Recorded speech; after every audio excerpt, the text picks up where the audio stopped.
iPhone Air and the iPhone 17 Pro Max. Let's go ahead and unbox these bad boys because the guy at the Apple Store, you know how they always are, they're a little too friendly. You know what I mean, right?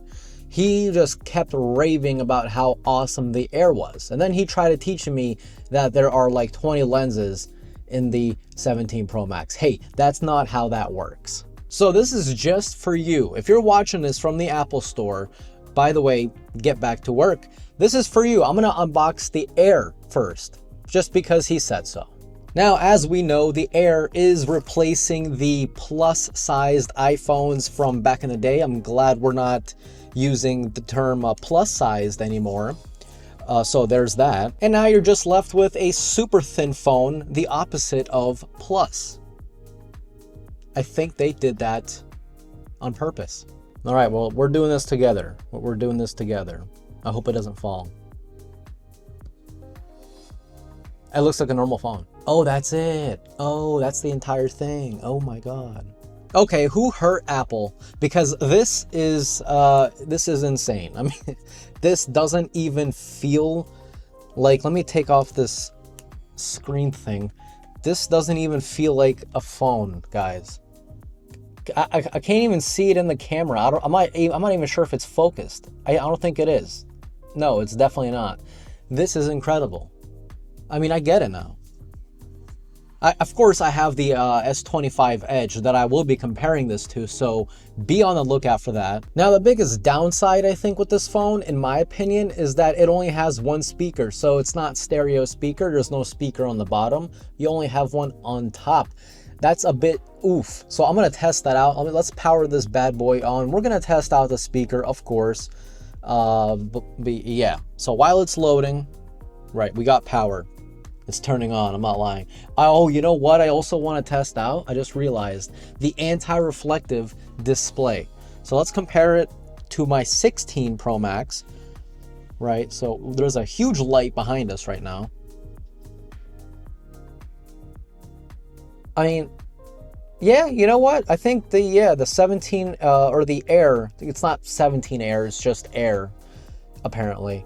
It is diffusing that light a little bit better. It's a little bit darker on the Air. Huh, okay. I guess it does work. But I will say, while this is activating for the longest time ever, this is a very, very comfortable phone. And in fact, where did it go? Aha, I got it. So the Edge, it is a more comfortable phone than the Edge, not because it's thinner than the Edge, but because it's curved like towards the edges. There's these like nice curves. I don't know how well they will show up on camera, or if my camera decides to focus at all, which I don't think it is. It's like just nice and curved compared to like the Edge. It's like this like rough kind of drop off, if you know what I mean. But also the Edge, even, you know, it's only like 0.2 millimeters thicker, but it has another camera. Hey, look at that. You get two instead of one. You also get two speakers. You get stereo audio. You get a speaker on the bottom, speaker on the top, compared to just one speaker.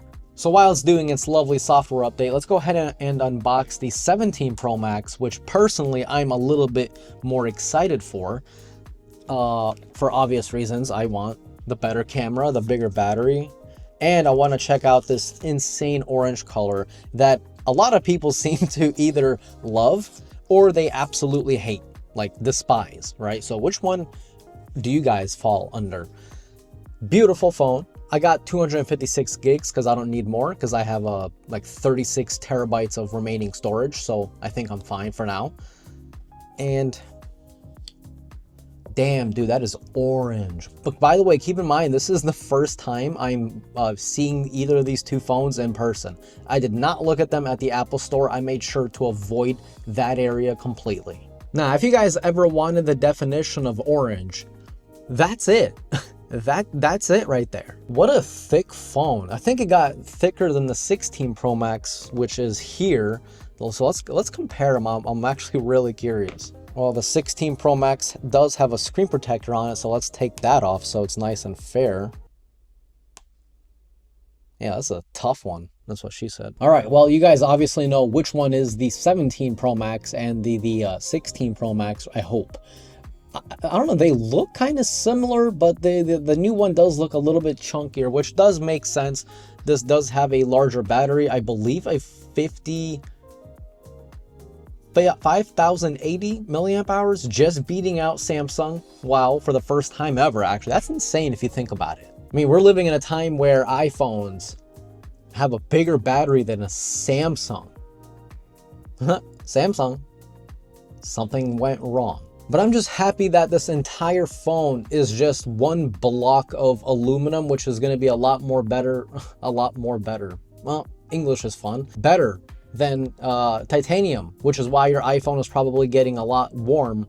Well, hey, I need coffee. Which is why if you're using the 15 Pro Max or the 16 Pro Max, you might have noticed your iPhone got hot because titanium sucks at transferring heat away from hot things. So now that this entire phone is just one block of aluminum, that should help with thermals, as well as there's obviously now for the first time ever a vapor chamber throughout the middle of the phone, which should also help dissipate that heat away from all the major electronics.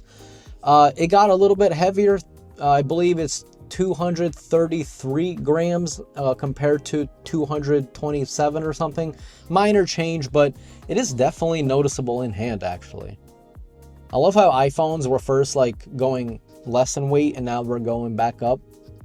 That's what happens in a breakup, by the way. Now, of course, what's also new is all three cameras on the back are 48 megapixels, which is great. And the selfie camera on all the iPhones, by the way, got upgraded to that square sensor, 18 megapixels. So you can do a lot of fun, which I'll show you guys, of course.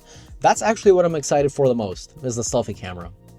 What a time to be alive. Ooh, you know what? The new iPhone is definitely brighter than the old iPhone. Like even in here in just normal like indoor lighting, it's definitely brighter. Wow. So far, pretty grippy as I'm here just setting up my account. Pretty grippy phone. It's not slippery. In fact, the 16 Pro Max, the back material is way more slipperier. Now, one thing I'm interested in learning is this obviously has the A19 Pro, as all the iPhones do, except the base model iPhone 17. This does not actually have the same exact A19 Pro as the Pro iPhones do. It's missing one GPU core. Kind of interesting to see how that will reflect on day-to-day use and thermals, because this is a thin phone. There's no room for anything, not even air is inside of this bad boy right now. So they obviously don't have a vapor chamber. We'll see how it affects. If this thing overheats, which it probably will, I'm not even going to be mad, because it's pretty obvious, because it's actually getting warm right now, even just setting it up. It's getting kind of toasty actually, which is normal. Whatever, we're going on.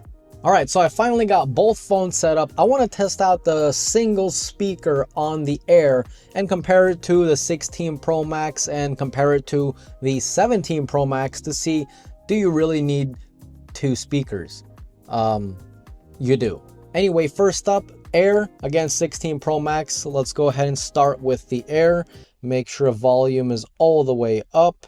The Pixel 9 Pro XL versus the all-new Pixel 10 Pro XL. Which of these two phones deserves your money? And if you already have the 9 Pro XL, yeah, so the Air, it does start to kind of crackle a little bit on the higher end, like at the very top volume. It does sound really tinny.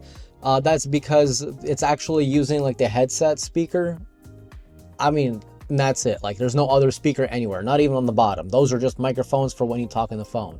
But that single speaker, I think that's going to be kind of a game breaker for a lot of people out there, I think. I don't know. But another thing that surprised me is how well the haptics are. Like the vibration motor, it is super, super good. I was expecting it to be kind of because it's such a thin phone. But no, they feel punchy when you're typing, when you're interacting with the OS. It's very punchy, very, very impressive, to be completely honest. Now, when it comes to the behemoth, the 17 Pro Max, it's heavier than the 16 Pro Max. I've said that, but it's more comfortable, and I think that's because of the redesign. Like the 16 Pro Max, let's see, camera, please. Yeah, there we go. The The 16 Pro Max, it's a bit squared off along the edges compared to the 17 Pro Max. So maybe that's why. And as you guys saw, yeah, that is the 5G, that 5G antenna up on top. On the 16 Pro Max, it's actually underneath the rear glass. And I believe on the 15 Pro Max, it was on the side, actually coincidentally right where the camera capture button is. So that's where it is, but now it lives on the top. So it's fine, I think, right? Who cares? You're more than likely gonna wear a case anyway. Now, of course, I will be putting the 17 Pro Max up against the Pixel 10 Pro XL, the S25 Ultra, and I'll be comparing the Air to the S25 Ultra, and as well as the 16 to the 16, or the 16 Pro Max and 17 Pro Max, to see if you guys should upgrade or not. So what do you guys want to know about the Air and the 17 Pro Max? Drop me your comments down below and I'll try to answer as many of you as I can until my fingers fall off. Not a promise, but we'll see. As always, this was Mark from Mark's Tech. Adios.